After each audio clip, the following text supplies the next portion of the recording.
Ovina kanun man turata na thilchak amlo tak kan man atul sia hei laya chiang takin alanga kan naw sang liana suna hun kan mang anga he film tan hianin a tholok maya kanin hu ve fo maya ke ai in hutam an oma emi film edit tan tir don khanin sang liana mai like halak video kan sung a mang lo wani allo in siam chian ni lo point yang khanin a nge ni allo chete oreng vek maya tin a video wa po khan midang a film lai vek ki allo ni a chutiang khopa mihlim the har sa te po nei ve ang rilum na te po nei ve ang nge ni film ani chon mood han off chang te po kan neya ke ni chon kan tilang maya sang liana ero chuan mood off an nei te hi atilang lowa lim takin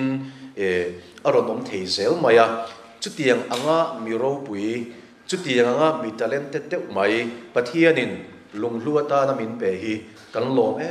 maya amma ero chu venia atel lova film release an ngai tamai ero asil hai thak kan tia ako har thak kan tia amun ruak azaw mai ni sang linan chatuan ram minan pansana film po engemaw chen thul ania tichuanin lo thei lovin su tangai sia sang linana chatuan ram min pansan nuwa kan voi katan su le na pe chuanin Mittui handang so reng anom lovani chutiang khop chuanin pathianin he Lunghlu film atan hianin sang lina hi alo da ngeta ti te kha kan tar lang ani khongai takin sang lina chungte rungkal songsong helai hianin no din chua sak the chua kalom via wang he Lunghlu film a sang lina thei patopa backup thin tu te anu te au nau te pile pu chungte inchunga lom thu kan soya heti nga fapa talentek tak mai film atana ino support na songsong a hian kan lom ma inchunga lom thu kan soya ni wini a hian nangniang chung ko thatak pathianin sang linan ape te po hi kan loma pathian hingin lom thu kan soibok ani pathian thu ka chiaranga ti chuanin hemi ka chiar zuwa hian kan zawain kan dinganga oi rengin minute khat kan dinganga ti chuan sang lianga suna hun kan mang anga ngoi renga minute khat kan din chungin hla kan play don ani tin lo thut pha atangin oring takin ngai te pathian bok te chumi hring singa alo umta ani chu an hena awmanga anni chu ami te anni anga pathian ngei chu an hena awmang an pathian ani bokang an mitata Mittui song arufaianga thina aom le thei to lovanga lungai te tra te nat te po aom le to hek lovang thil masa bi chu aralta ati kahia an mitata Mittui song arufaianga thina aom le thei to lovanga lungai te tra te nat te po aom le to hek lovang thil masa bi chu aralta ati kahia kan zawain minit khat ngoi ringin kan dinga kan din chung hian la no plenga chui chuan to trai na kan ni don ani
lalpa kan pathian tu tak nangmin mangai tu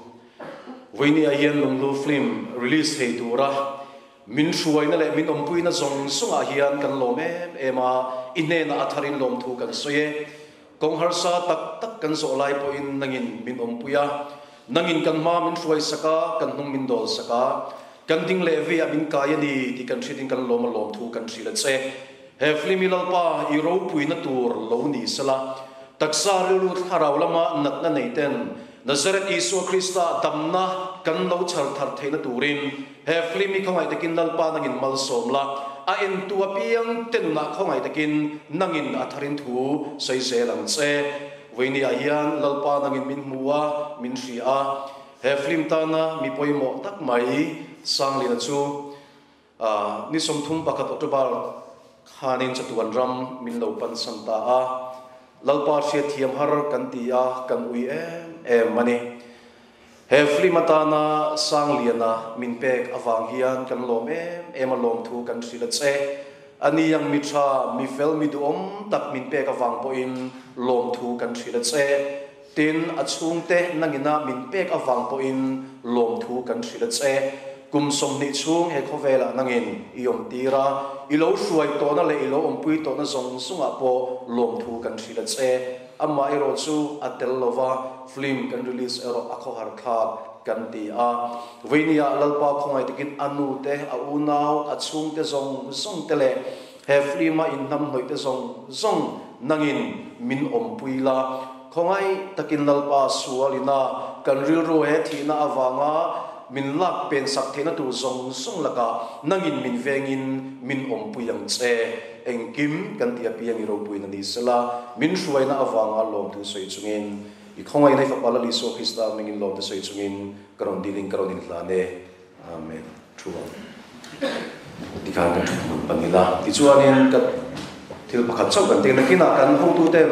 kan film lama indam hoi te po an ko chu huna kut kan beng dur don thovin ka ria chuan khongai takin sang li na pol in kut peni phuin ka ria sang li na pol rim thim hian lom te soinan ring takin kutin beng te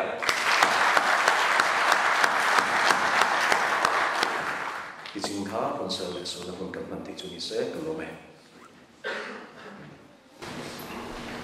Usilan puya kan organizing kan member chunga long thu kan soi chung chung halin se na long min ro pui le mai ti chuan ke hi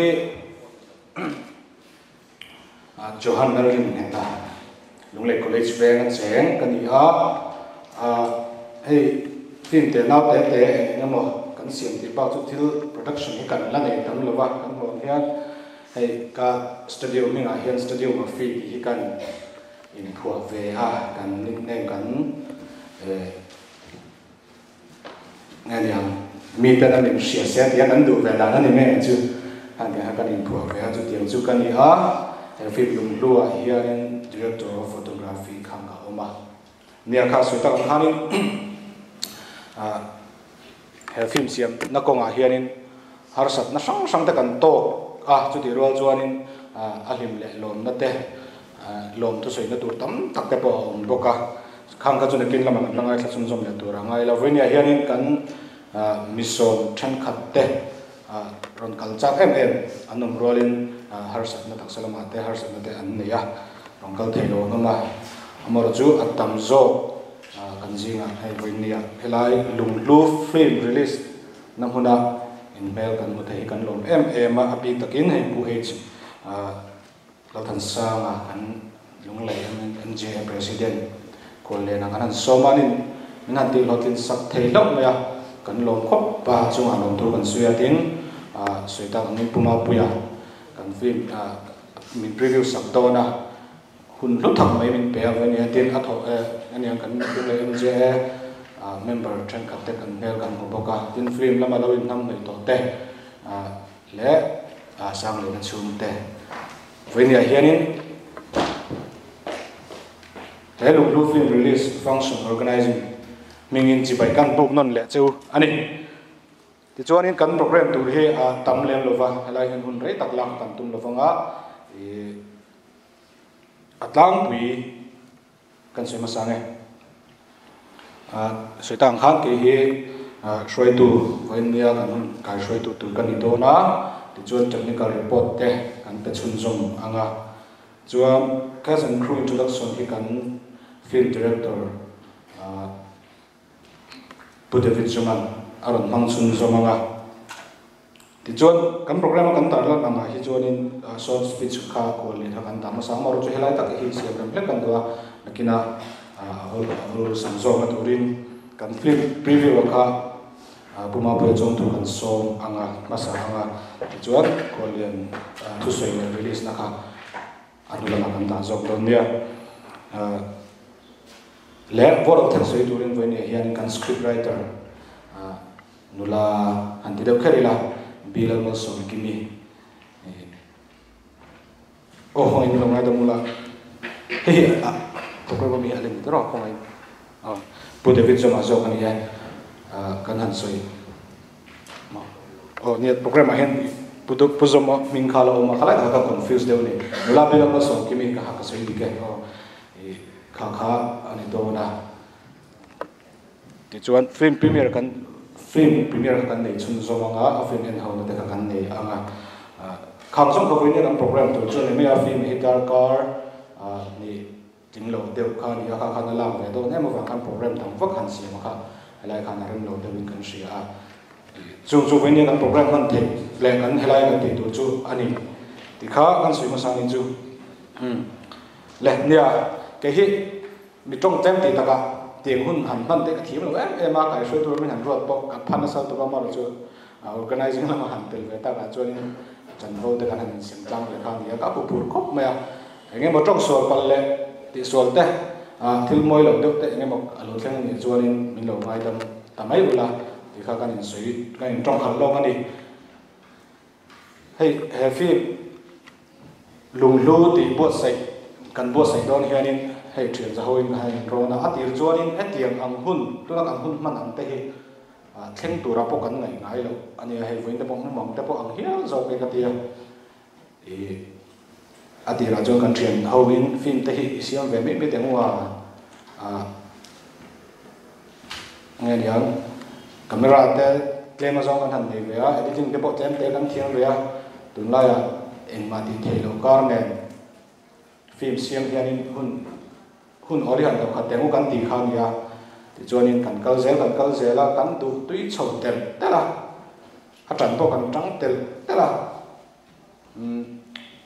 arsan na kan soi ta kan kan tok chho de mon boka kan soi chho tan mai nga technical report ma ha kan soi chan mai ning chu a chang tu te kan han so ma then khat tlangzarh veo an oma hei tu lai bo ruaka kan hriat angin ngania kan tum lok lo thil thleng hi ro long thin ni kan chang tu tur kan han som then khat te an yes rek to nuwa in quarantine ngai te chuak the talo te anom le a ka tiang kharin a then khat pe jo an ron chang zo ya ni khat ten ron changa atu ka tung quarantine chun zom te khan ni le a film kha ti khanin ati ra tang khan har sam na nem lo kha akal kan nei chho pek beka kan film group te kan thei film cast and crew group te kan siam ve a then kan remove le a chang kan in add le kha ting rang kol ve hang kan omani tin film kan han changa mi in ho ngai te lo ni a mani in vek a te lo ti thelo mi in te kan han ho kan han changa anuwa le cho mini cho ni ti lang kan han te ka han kal do na kan shoot na tur in te kha in quarantine ngai te an lo ni le chang chon be dong ta ka ho le chang te po kan ne ya tin với cho em sinh thì do cái môn thì thút ta cái điều rồi mình nó chụp lên chỉ là xiên trang thế bao cái này thì chuyên tuổi nó đều cái này xấu à thì chuyên phim khá lại hole cái đất hình lâu được ta thì khá nên xảy ra khăn tu cái sụn ta cái trong tuổi ba đời sang thì nó khăn accident khăn tốt ta khăn ya cái phim khá cái sản khu thế bao cái hình khom ta mà cái hình trội không thật thì em à chút thì lại cái thì har sat na kan han to kha kan ngui khop me a film po kan tin ya kal sun zom to po kan shelova a bo sai tu te la ma tang pre jonin kan po khop me a ti to lo hial te po kan sun zom lo me do na man le tin biru te po kan pu hial ani amaro chu a film heta chang tu pa ak bera kan man sang lena chung te lama tang te angin na te an ngen na zong tak kan ti nge awang te le tin nia kan sang le kan share kan na tur thil poi mo tak ani to nia kan share awang khan kan chance nung ber kha a chun zong lo chu ti chia po ngai chia ni lo ni hi kan tia di chuan in ti chun zong le da na kha kan ngai to ta char char kan script writer te kan director te an ha khop maya chan chu chang tu pa ber khan a chan tu pa ta kha chang zo thei ta si lo a film a khan a pan poi mo no tu mai a story keng tu kha ani box ya kha kha chu kina he film preview te po ke ai thai sok te pan non sei thei to nga ya kala kha chu ko sei review po tu lo kha ti nga ni wang khan in a film kal phung han her dang lam le kha har em don ti khachurin sa ni ya an ha em zan thum zan li lai he film story boy ni an tlai var pu ya ni ti chuan in kan han chun zom le no ka chang tu pa tu zo kha a thian pa ta te kan han nor lu ta kha tiang khan kan buat sai chho ve ani chumi nuwa kan han kal zela film kha han kal zela a por te kan bok chho ve ta editing lama te kan han boy pu ya hey ngani tu lai thing chu ti to meng kan computer te le engamo hi box ne ngani internet thil vel te le engamo ne ti tu hi ani thina wang hian kan edit na computer bera khanin eng virus ber nge lo lut ve ang kan shelo wa kan film shoot then khat apat poi mo lai tak mai kha an chele lau maya voi ni ani na ta jong kan se tang lo wa hi so ni pani hi layer shape play apps alu khun tur kan ro man ta khani ya zan na tanga en thei tur ro man to kan tum da na chon khatin khani amor chu hi release na hun ta kan mang thei ta sam cho ni ya khatiam kol vel kan ni tak no yo wa khan tu huna la tu mang poin ka program chon te don apo kan ni ta de chung khani ya kan tin te kha har sam te ka han tok ve ni aba ka chuan kan film cm hi pathian ni shoi khop mai ti alanga hei kan chang tu te abikin lom thu shin kan duwa em ma phut len nei lo le ngani ang athen chung mership me lo te kha te khan ka han som ve khan ya u nau ang mai athen chu he ku palam te kan mo pa fa ang mai te pon kan om thaya ti han in ko mai takin chung khat family ang takin kan oma anuam ka ti khop me re pon alu ka ti helai ta ka hi em ma kan in som tran te tran sum le pai in mu mor mu tur kan nei lo sum sum ani hang te ran han chanem ngai te nan ron te la ti khan ron lut zela an ma ni zong zong ka ke ni ai chanem ngai an ron ni chhota khang te khang kan che chawa anu em ani soi tur atam amor chu he lai kan hungami te soi tur zong zong ka sei khal pek chona dik don lewin ka sia khang ngai chinga hang kan break tung anga ei a technical line lam pang taka jung camera a khoi tu kan hi wain kan sei lok anga heta kan film director thin tam tak te pon ma tak kan lo share ta tan he film a hianin camera pakhat che kan manga pakhat che kan ne wangin camera pakhat che kan manga angle sang chu kan be ya har sa le zol bi khop maya kan chang tu te chang thiam je te po a ron lang chu kan ting ne kha ba kha chu khamela ma kha chu kan sei lo nga mi te angin kan nei a thavul lo wa ngani ang audio quality lama te po mi te a phalo mai the khalai lo kha chu kan thei chin to ka tha chu kan ve a kamalo dim pun pia background music thatak ning khoi saka film mu nom takin kan so thei ta lin ka sia kha jin kha technical report le thil dang kan soi thei chu ni sela di join kan program ni kan kal chho mol zelanga tuna hian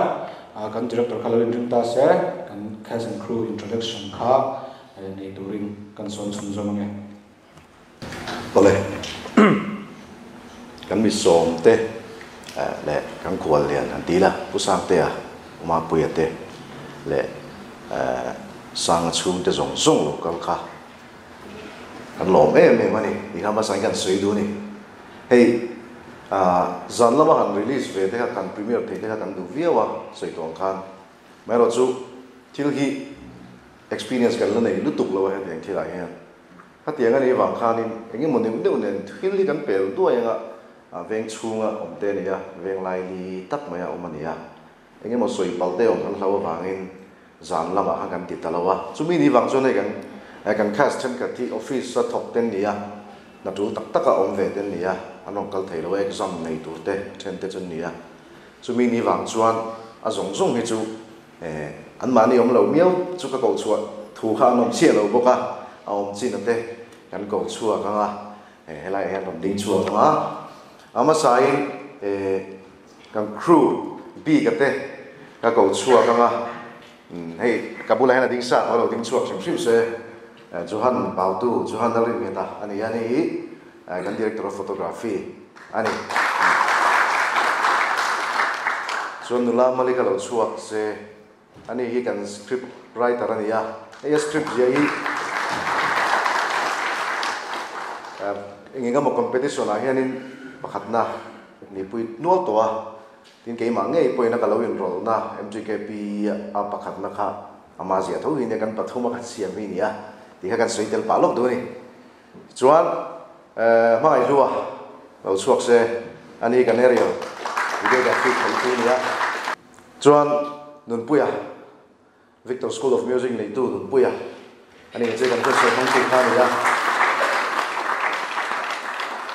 kan film background music mai ni lo OST kan tiang hi a film chunga la hi pathum ve lo ma pathum pali ve lai ni chu pakati chu midang phuan ya aba ke chu ma phuale a music vek ani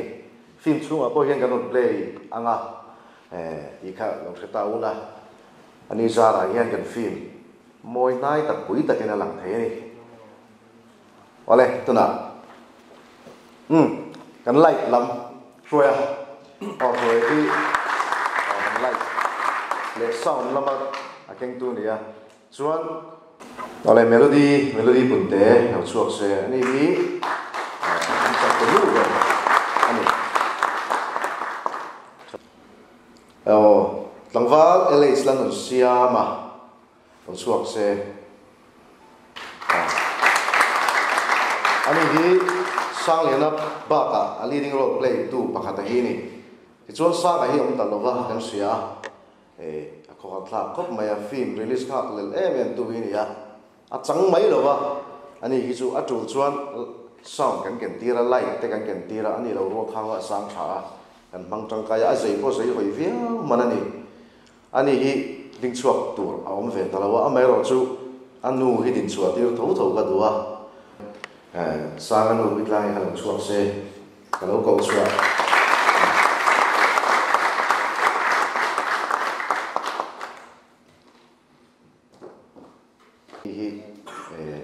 sang abo ro to abo min pur pui em maya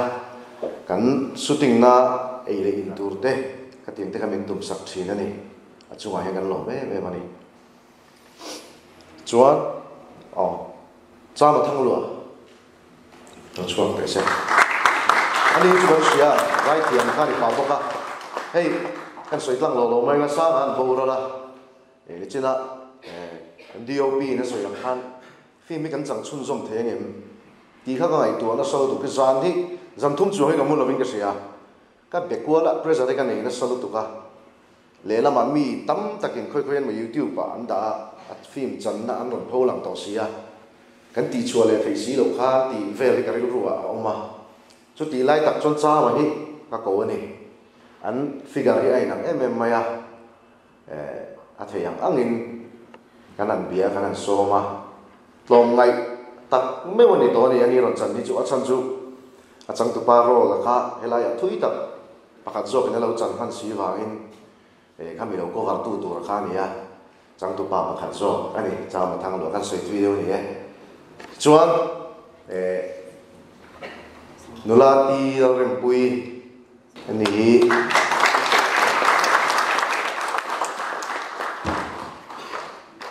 kan thuai em chang tu nu thian nu ro play tu ni le RSP kha lo chuak se cái đó là chuyện không anh đi cảnh trai lấy cầu anh đi trắng thiam khóc mày kan han hau dira a film chan mai hau der te khangai sia lau te bom tir kan tu sia andakina in le en tu ra ngai ole anu le pa te lam te kan ko ko ta ga dang ko kan la ko sel don ne kan nom ve du e ngoro than te lo so se ani hi poi mo lu tuk mai lia ti mai ya kan soi to kan chang tu paro chen kat pe ki cho ro lai ka bi lu che wani ti boi mi lo vin than te a chunga kan lo me put luang à pu lang nun luang à ani khi mà sang lên à paro play sak tu ni à thành em mình ngay em sẽ đi tắc tắc dễ mi à em kiếm bài hen chuan upari hi còn kalmek mày ăn play thì các cũng mấy đòn một cái cái giống thế ba nu chuan ni lo chuak se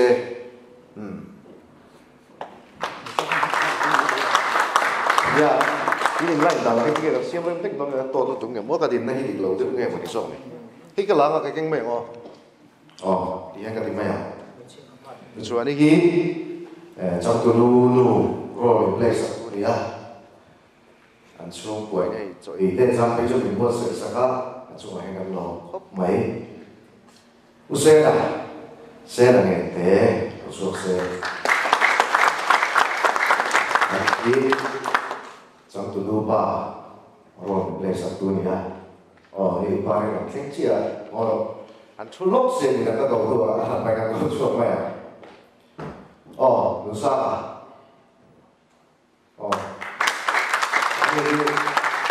trong mấy này là anh liền thì cái văn ba xong cái tụ quay một và khẩn anh đi bộ cái này rồi mama đầu vào mình thả anh đi cái khi mà cái bộ tô rồi mình lấy sắc à chúng ta làm lo tận rất bộ cái này rồi upariga là cái chia bộ cái rồi xuống chúng ta sẽ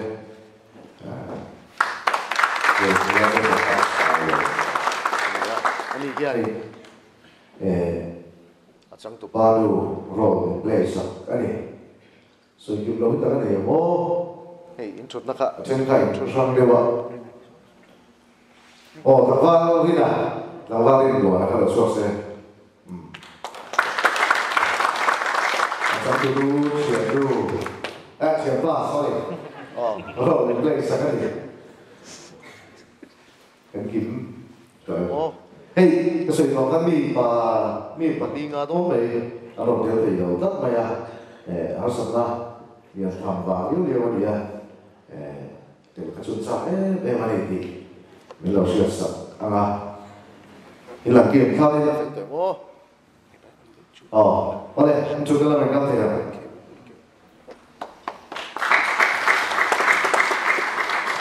thú cái suy đâu mà anh em một cái tối thế đây nó tục lâu mà cái này mình chùa về tổ lâu rồi cho phần sẵn sàng bắt đầu lên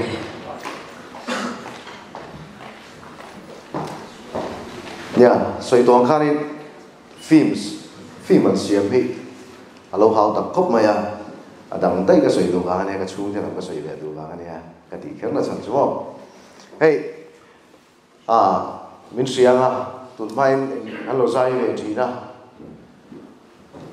zobo qua tiệt cái trên cái này tôi là trong college về ngày hiện cái nông tổ cái buổi phát nào thế này cái nên đăng về ít lại nông được cái này thu về phát mày hey phim xem chuan dàn đây tắc tắc chùa lâu ngay tin đi lên mày hun man lâu ngay boka thà tel kan be ve bok la taka hunalak re mà vàng hiền chung của hay là thằng nông đủ khóc mà hay Christmas bầu ruột cái này bây giờ nên pha thế hàn uổng về đều thế hàn bazar pui thế anh em một hàn tì pui thế cả cha cũng về mà rồi chú hay là mà cần chuột miêu xì thế tiền ai hang cần nu thế anh chú mà cần lâu thu cái suy mình đổ thế em mày già là riêng đào cắt đó là thế photo cái nào bữa là cái thôn về sút rồi này thì là trang bây giờ thấy vào tông đó là tí thế cái này editing cái này phải suy anh bữa là cái chút đấy cũng xì bữa giờ là nên đủ to cái này phải nuôi bữa lần quên này là cái làm sầu bui này các ông bui cùi chắp bọc anh kiếm hi mũ sa hi cái đồ trên là vàng in cái tỷ lai cái lâu cái năng nuôi thì hi cái đồ nó vàng in các ông sa chỉ na chút tiền anh ấy vàng chuan hun thì cái là tầm em mày thiếu cái tia chỉnh đều chỉnh cái này tin cái phim cast and crew thế là cả bộ mi dang pom mau la ka soi se chuang lo wa ngai dam te pok adil pa du ni pressure hi kan nei na salu tuk thina ei ma hian tin thil ka ti to thil ti da chi pressure energy ti pup chi ri pup chi kan ya kat nung zui zo lo de lek ton ni ka thia thi chu ka ngai thei lo hal de thina ni mai ra chu khang song song kha pathian ni ra tha lo chu na tu te po ni nga ti hian lo tling takin film kan ti chau ve thei ta ni ya lom tak zeta tin helaya milo joyong tu te kan mi som te in chu ha ka lom tak zeta po kan ni ti kha kan soi de lok tu ni ka lo me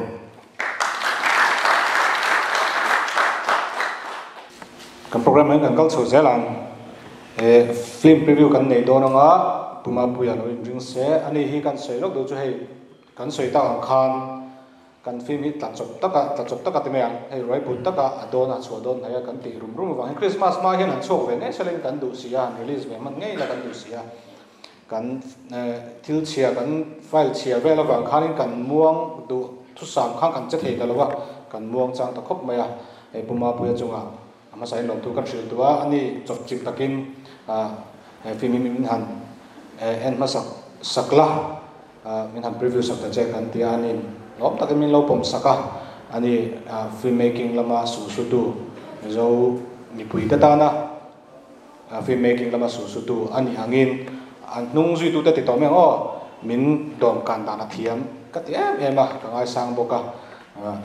chon ani ko ta tuna hian hun kan lan do na nga kan film preview sak turin no so mang puma pu ta ko beng ho point ten khat ka zia ka thing lo non ka ti ama sain review tura min non som hi kaloma chuan apan hi na jon nia roi but ta kan ti ani karin na pakha chu ka thil review tur hi tukin zingdar wale chan ve la khan ka pu chawa chuan han ngai to la dar kar ni don film ka ena uluk to kin so po ka in han lowa je kai siam wata chuan karon plan phei ka la chu ti chung po chon military atin kalat lai ta thowa min lo chiat thiam angai ni chuan thil pakhat kan soidu boka chu ka review hi keima ngai dan ania ka review hian in ngai dan ati dang lam palang ti hi ka hlawa in ngai dan khati dang lam lo se ka review zo na tang khan en tum ve su kemi chon technical de win thil kan ena Mittui pot la man me ulo khati vel khania ma se kha mi pui en dan tu ra ni lova chu wang chuan ka thil soi tu then khat hi chu mi tam takin an ngai mo turang chi a lem lovani tin nia review then khara hian mi tam tak hian in du thu hin sa vok china du thu ka sam don lova a technical point enge molai te ka soyanga a diklo lai han soi tur tam lem lova emo a thalo lai soi tur tam lem lova ma se nia mishing kan nia ke ni po kan fam kim lo kan thil siam te phei chu a fam kim thei lo shima chulai chu mim siat masak ka duwa tin tun kum hi ka soi ru pakhat chu mizo film industry tan kum thani film tha chuak treo maya chung ji nga chuan lunglei lam hi tam zo ania chu thil long mong em ania i hei lersia play a tho a dona i Lunghlu po hi hemi lersia play a ron oma tang phei chuan i enge ni market mu mal tak kan lo nei ve ta filmmaker ten ti chuan tun ma market lo wanga ti tum lem lo te po kha an ronin lar ta supa tuna hian ka ria so lo chona izola so pasari paria velan shoot meka lungle a po la shoot me pani an boka chu wang chuan film industry tan chuan kum tha ati lo thei lo ni ti chuan a chang tu pa chung chang hi ten kan soi ve lokanga sanglian hi tun mai mi mal takin ka sangai luwa chuan Bollywood khanin helaya web series an ron chandon khanin an mani jar pictures ai o khanin lungle audition ke man ka ti saka ta chu sang lian hi rom tel ve ni mi him thei tak mi har wang deuh tin ka hung dan chon paril ru tha deuh ril ruwa ang soi chuak to ril ruwa engemaw pai ren ru nei he lam panga thil ran dei kalama thil dang dai soi chuak ang chi kha ani velem lovin ka ria ka hung dan chon ei joli deuh eng thing ne ka him thei ap huang no pang ap huang ang hian ka hung nakina achung te pon audition video potun thengin kala kola in bamoni chuan apek thei reng e le lama chuan nia lungai kha kha na china sun na te pok an manga chuti rual chuan khovel ne lain kal san vek tur kan nia awan nei na point pakhat ka ti chu thi mind film pakhat lo chang zo mana ti han voina release ani don ta ti khanin a him tla che thei kha mu turin nei reng to do na chu film that na te ani ve a chuan ami mal takhianin anhuwa po khanin i audition a khana tling nge nge a erika role play tur khana tlinga chu ni a hun lo ka ti na chan pakhat chu helai na hen ron lu do na alar chho don chawa bollywood web series a po select an ni chho ta chia ma se ti khanin amba taxi lo a chon mi dangin a role and play ta a chung te ni cha kheblo mai the in mai thei boka su mai thei bok chuwa chu kan soi bel du ni se ti chuan in a film review lama kalu chan tonga I film re reng hi ate khong on via khovela film tha best film of all time antia chuan number 1 a Citizen Kane lan lo le Vertigo langa sang kha jukwa somli le ti ami to film te ni Citizen Kane chu Vertigo pokha karin danin 60s velami dek film ani to tu na film te ne hian te khin ta ila compare ta ila tu na kan film te hi chu acha fe to Citizen Kane khana aron phat engti zong ma in a el phalwa engki ma atla fai vek zokang ma se nga tinge best film of all time anti a hun lai khan eng technology ngen man eng man ruang ngen man acting skill khang lai khan eng ang nge chu wang chu khang ang zong khan an en ta chu mi an en zo chuan decision an siam chawa a hun lai mil ro wa chuan Citizen Kane kluk kha lo anti ta ni chu ni tun din muna en tiran I sang ni le som ni pahnia a som ni pakhata film te chu a changkang to lu tu kan man rom te changkang to lu tu VFX nen kan be ya phak ngai na lo sang kha jakwa som li le ti film te chuan ma se na chena ka soyang che khan a hun lai milin an man ro nei le an technology milin thil hi an just thin tlang pu ni chu wang chon na china johan thil ron soi kha I kan man rom man te ati po kha chu karil ruwa sareng ma se khang man rom hang chung thau si po khanin enge molai chu ti zong chon ni ta sela chon ai thamai thei ti ang chi ang te kha chu ka nei thau ta ma se atam lem lo wani chuan a storyline ka soi ma sanga I mali ka riam na rai to script zia chuan master ani chuan loman po dong nual to azia sa engemaw short film po hi as a judge khoi am kalo judge ve nual to thiam takani ma se tu chum chu mali script zia chu typical gospel film ava ang katia farsafa khajugan ma se second half an ni chau chi khaju story kha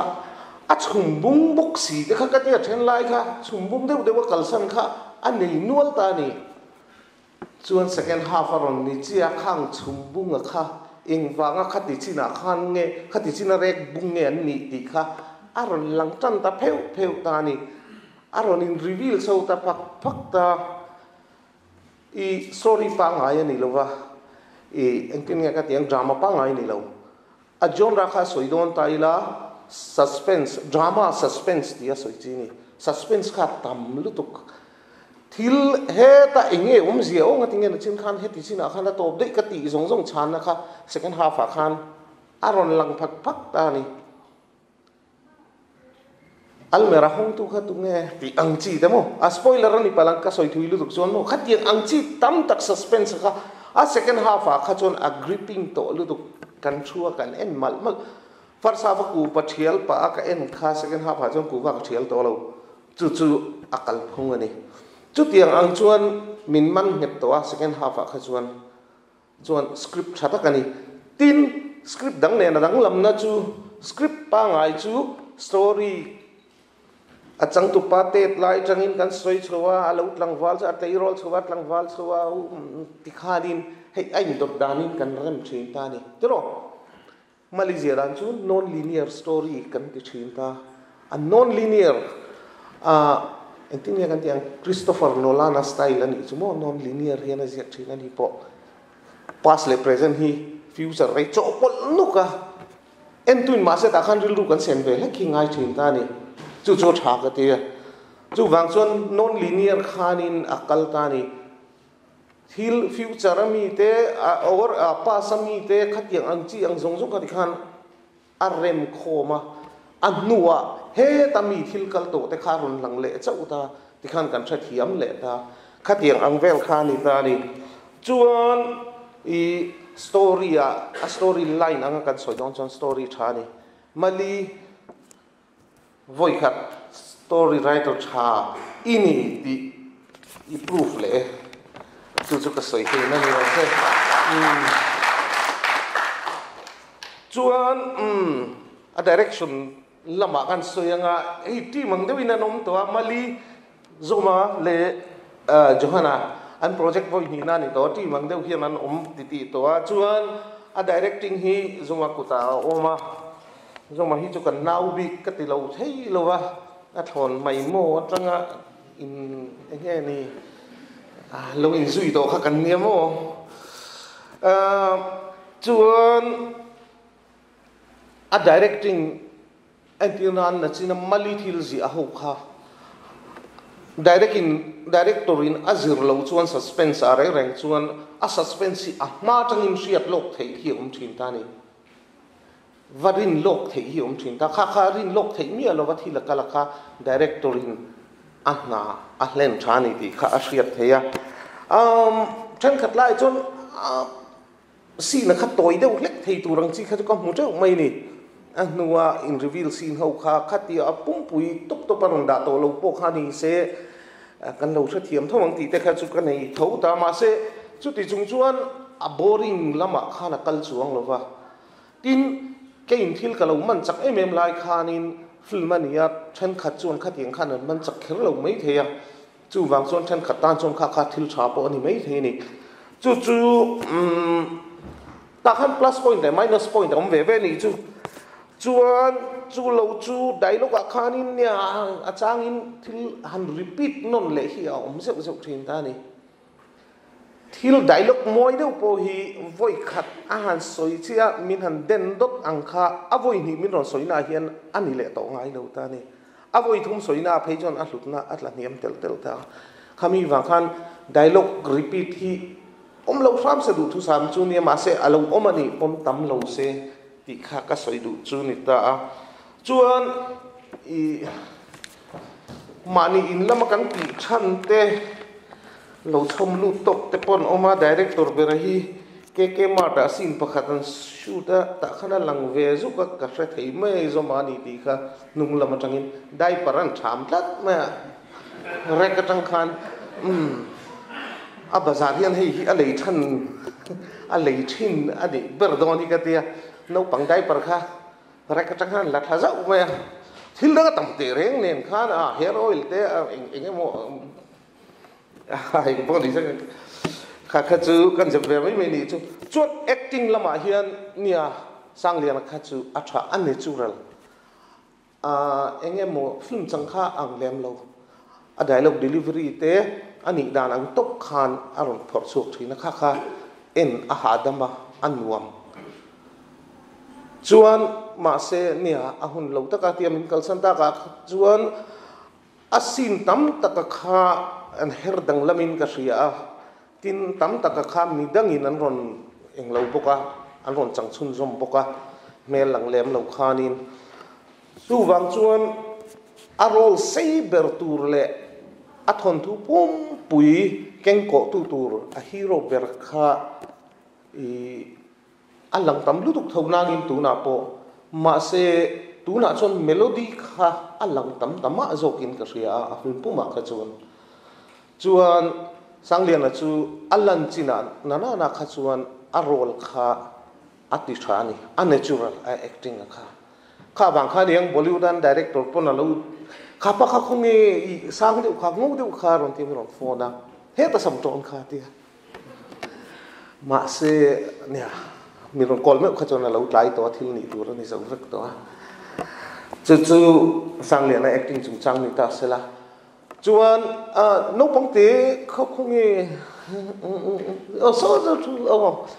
acting ka tha ka tire ulu tu atoi ni asi na kha tlem te ni ma se enge ni a expression tur anga kha akip ne ra ulu tu sin tina khan athil to na kha a mel tang khan ka mu thiam thei atet lai anau pan lai a thil ton zong zong te kha amit menga khanin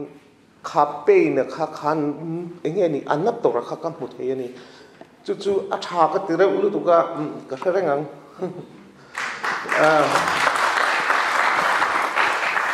chai lar ti sahil wangania chuan midang khonge ka thian pa role play tu pa kha pu tungin kha he tai putluanga I Bollywood akan thian pa role kha play mo ke pon engeni role pakhat ka play ve thau ta chuan ani hi hetiang an kuma hian actor tha hian wangania thalai antinan hi melody rualang chianga te chuan tunlai thalai te chu tiang lama hian an harwang to film ten lo en tama an thiam ani kan be sei phak bak hian an tha ma se upachina hian a tha hian wang ani hei pumuan te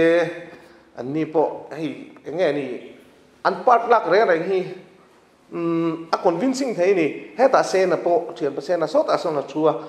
I enge ni hetiang ang age group a hian claim te chok kan omani lungle a hian tam thlan tur hi kan nei lo angai le ngai a hian kan kwal mai ni chu wang chuan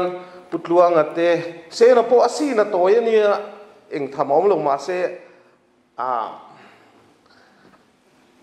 mi fel lo tak ani na kha amela hian ron lan su atir na lu tu ringot a fel lo dan zong kha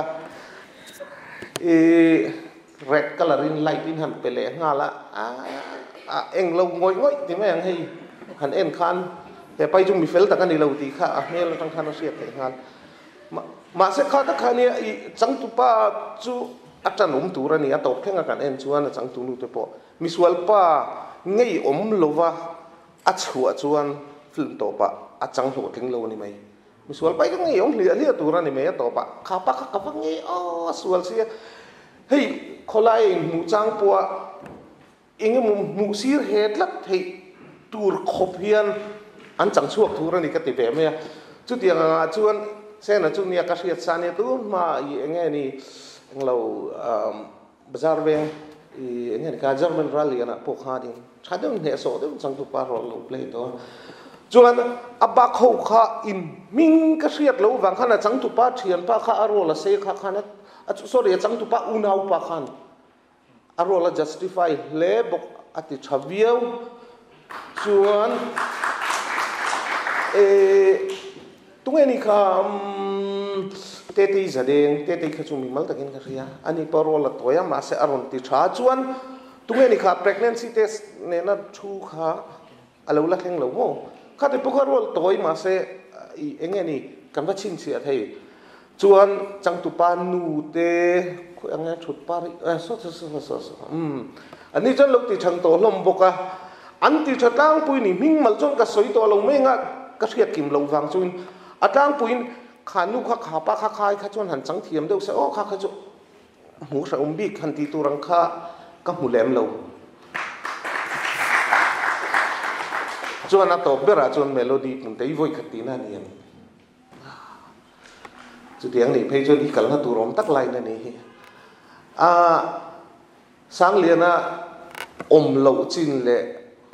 khami a gap a kha ka ti to mayang chu sang liana lo tak nu gap a kha I feel ne to sang liana lo kha kan lutuk talo ato thleng khan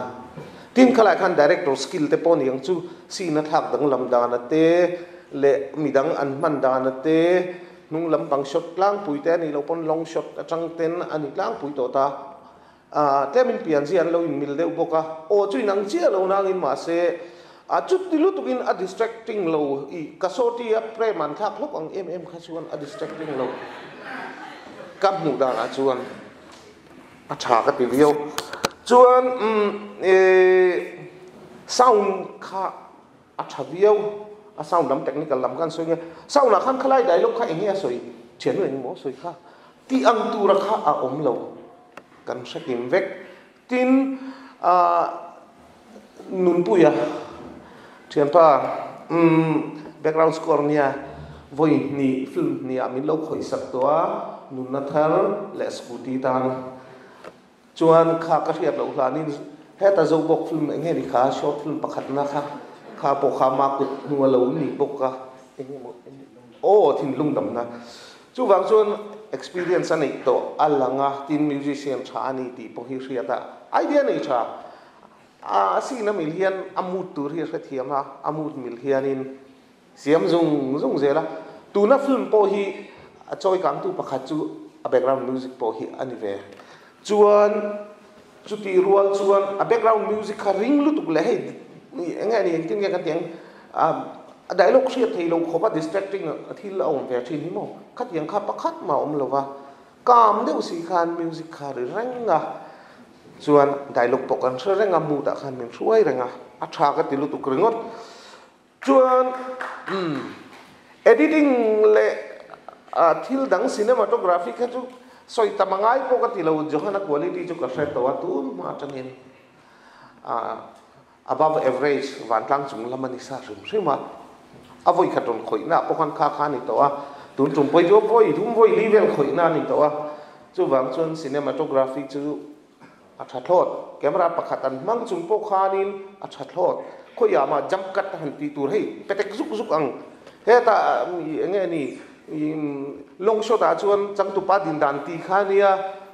close up aron omle ti dek kharon omle ta tiang ang chi jump cut te kham tu rom lo re camera pakhat man hian kha tiang kha tam du chu tun tu ma kha chuan mu tu ka selo ka en uluk ve viu chon ka ria ka muluk chu ni ya chuan nia editing lai khan enge moni mun ni ka da khan enge mo hek kha chu oma chu achan ka mai na chin khana in soi fia khan roi butlu to kin an ti a tu na hin la chul mam le lek pon ma mo a ma se hemi hun hi an lo ruat to sia chu wang chuan keima review atan kha copy bi ka khan non export an non peta ni ti kha ka ria tu na hian enge mo lai in lo mu enge mo lek enge mo lo omani pon enge mo dik lo lai lek ke mo in mit tlung lo lai lek lo omani pon kha chu chul mam ala ni don ti kha lo threlok sa ula chuan ler se play lama po hian ni som ni le eng ti ka tanga om tur ti nge kha ni sari sorry ni sari atang tu na in ti ta ni sari amma kha chun ni kha kan tum dan ni kha publicity kan kalpui dan po khani masa poi ti su ani tu pa kan ni ve tholong he lam pang quality kha thapot ro se lung le tanga thil suak tur ani chon tha em phot mai ro se chuan duang tha na in pe fel nuwa kan da chawang chuan abak hi chu ngai pe mo le chu tiang han soi tur kan nei to lova overall a film tha ani ka fakna lai point da chu atop lama chuan nia Mittui arang ko ngai ven Mittui la pheng phunga film ni kan ei bak ngai lo chang chu technical le wa ka in thina wang hian ma se voin po khan sin chen khata kha chuan kawa amu da khan kawa lut le tep thin tin pakhata chuan thil englo factor om lian pui mai sang lian alo boral to si a hulma po accident bok khan alo boral zui bok nen kha ni hei atak ram le alem khak eng tin nge moni aim relate deu na chin kha tata chu wang chuan a accident sin nung lama tanga kha helmet nena hi nge ni atlu an han boys home live vel an han englo live vel sin te kha chuan kan nuk te kha ul ve lek a san chu ama mi mal takin kalo hria chiam nge to wang te pon yang chu wang chuan mi tam tak abik takin eng tin nge ka tiang mi pa po te maril ru no de chin to tan chuan in Mittui a ko chuak nge in ka ring ani chu wang chuan film thatak ania tu na in en huna hian ka thil soi zong zong kha theng hil vek ula chuan in en don ni chu zong chu ka soi thei ni me ro se ka lo me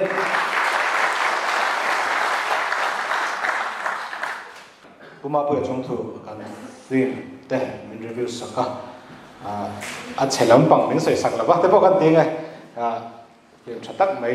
anga min soi saka wang in lom thu a chunga kan soi ani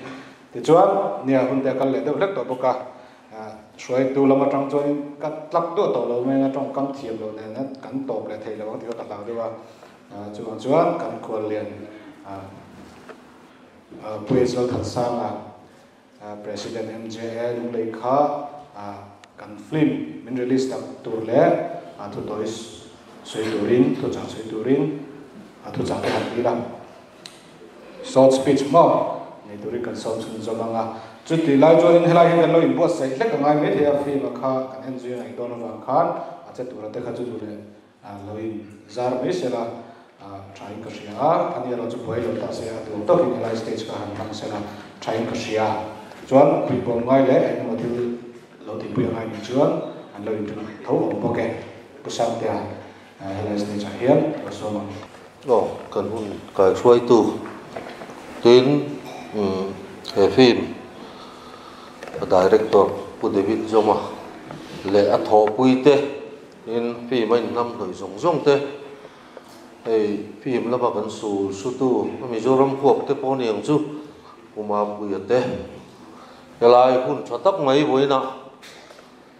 e film puala kanan nei thei hi lomom katia chena kuma pui soyong de khan pokon director hian limina khan kan hanin som de rupa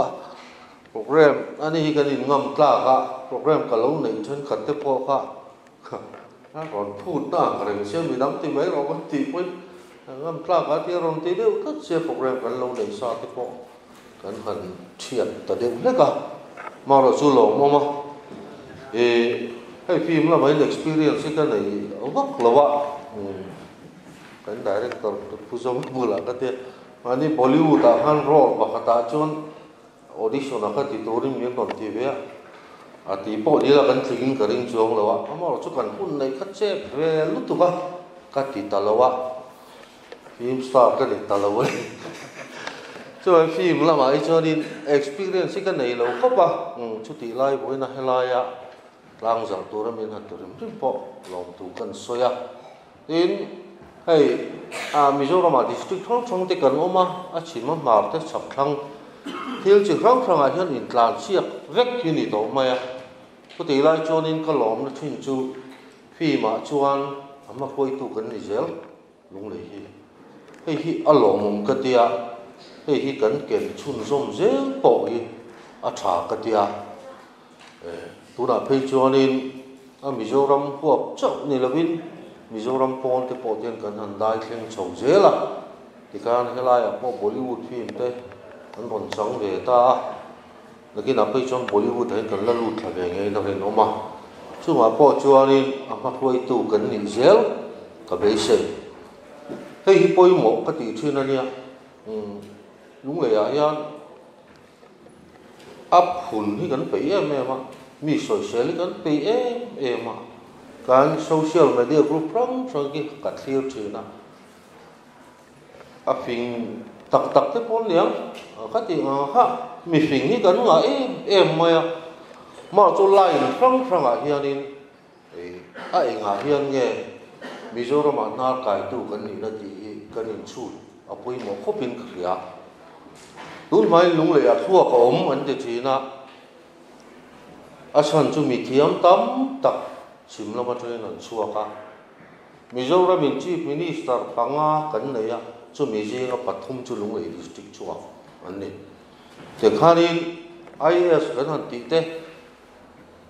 Indian service from a ko mi thiam am thoi tu ka lung le lam zelan ma se boina chon de zirna ngat phei chonin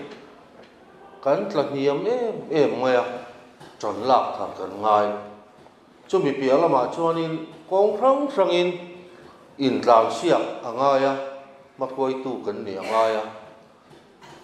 ni sina ka soyang khanin film lama ma kan thuai nei chuan ma he tiang tho hian kong danga ko chon lak kan ma zon thep he ngai khop ti lai kha kan soi duwa tin kan film tlangzarh tu re he ning hi Lunghlu ti ania ni sina ka preview te kan han ngai tha ngai nom khop maya a hiar tu ten hetia alan dana han en thu ka bu nom lo kan tiang si pia lama hianin engi ama hianin phum ti lai hi kan thiam hi poi mo hopin ka ria to na ami zo ta sim po hian engi in phum ma hi phi ma hian tia hi eng phi ma po kan en tel de thin hi poi mo in ka ria a mu no ma pon la mu nom lai ri mai a kan chu liam chi na hi a siam tu te siam da na po hi kan lo hu pui lo chi na khala ya khanin ma son le ki kan mo in a langa tin tu la phim lama hei bung thar kan kai zela phim siam tu te point siam chan tla din huna in ding chawa lo mom ka ti khop maya hela ya hi kan ken nun zel po hi poimo ka ti em boka tin tu na kan phim te le rang te po en tu mi pui te po hianin ni china puma pui so yang khani voina po yan eng ban ruang e kan man thil ni china ka soi ka te nai kan bang te po wa Bollywood nen khai khin chi kan ni lo chu tiang kho pa ni lai chonin Hollywood phim tha te nen kan mi zo phim om je nei lo khai khin kan ching thi eng man ruang e kan man voina hian eng e kan din hun chu mi zo na tlangzarh chuanin thil hi thlir thiam thin ve toila a thawiau hian ka ria ke mari chanchin bua kan soyanga hei social media chonu pei chon chanchin bu te hian kan tuar na sa em chu ti lai ka ra chuanin lung le pa ngai ni tam takin Times of India ti te national paper lian nen min han khai khin an han soi chuan dik viau in langa tam takin an oi lai khan tak ka chuanin Kovela a copy tamber a physical ti so copy tamber Times of India ni laian ani chu national paper ania Kovela mi khing tam na ber to tu India rama the leading paper ania ti lai chon lung le han mi khing yang zang nge om we nan nuai khat kan tling to kan la tling lo mai the wang lai ni na han khai kin chi kan ni lo ai zo la mi khing yang zang nge om chu tiang hian chon te nei kan mang do ni po hian rin tlak de ulak ki man chin hi thamang ka tia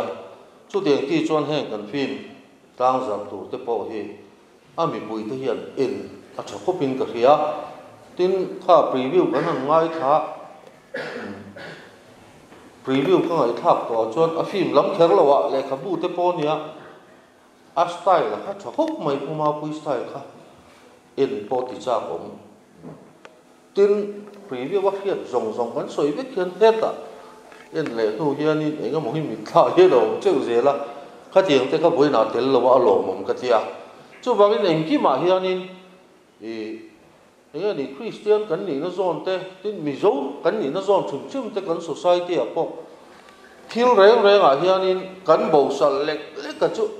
a chelai hi kan in fa na sal tu ka a chelir chu ni mi tam taka phei chon mani in rin tok zo lo nei siam nem lu to ka a enjoy kang zong kan zia kan ni pon constructive writing kan soya ni pon ka ti kang zong zela lung le hi kan kal hi chul ka ti he ka soi du tlat boina hian district dang ka soi lo mani ka tu soi na pakhata ka soi lam to mi khang sang official lian tak tak ten no ma tang pui tin chan chin bumi chuan kan lo kong ngai deu sel district khang sang anom to ai zo la no ma champa ya no ma he ta ma mi ta te lung le ya experience nei deu do mi pui chin thel tu min comment dani du om bak lo ania in finge lung le chu min ti jet mà sẽ phi ngân tỷ đà này hiền ắt thu cái xây dựng chỉ na chú bằng anh hay tiếng do ngài hiền in ngày tuổi harila tin cái mà ni lệ cái mà ni hi cái in backup dễ là hi bôi mỏ lung lấy phim rau quý tất cả Mizoram lệ thô về in akhiat thấy na tuổi ta chọn lung lấy mi quý cần bôi mỏ chú ngài dễ do là cho nên ngày tuổi này mang cái là tỷ khai lai à chọn khăn là về cần soi về đua ang po ni se Lunghlu a film mingania atang puya ton tu te kan khebe de ure ruaka han director atagin chu bangin Lunghlu ani na som nge ya he film hi a hlut na lai thang chuak thei tu ra kan en tiang a poi mo film dang lam takani ichina kan ngai tha a ro poi mo ber a chang tu pa ber a top mi thlen pui zo lawa har sat na tam takara voina anti cha la wanga ron pum the an ni hi ro pui le zuala chu bangin happy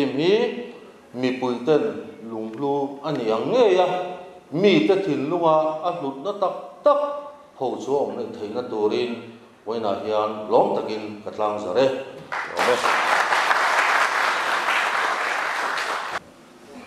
tan khon lian pusak te chuan lom tu kan soya fu na tu tak tak mai thang lom tak tak mai te min fa kan soi sa ka wang le voina hon lu tak min te ka wang nge na chunga lom tu kan soi non le ni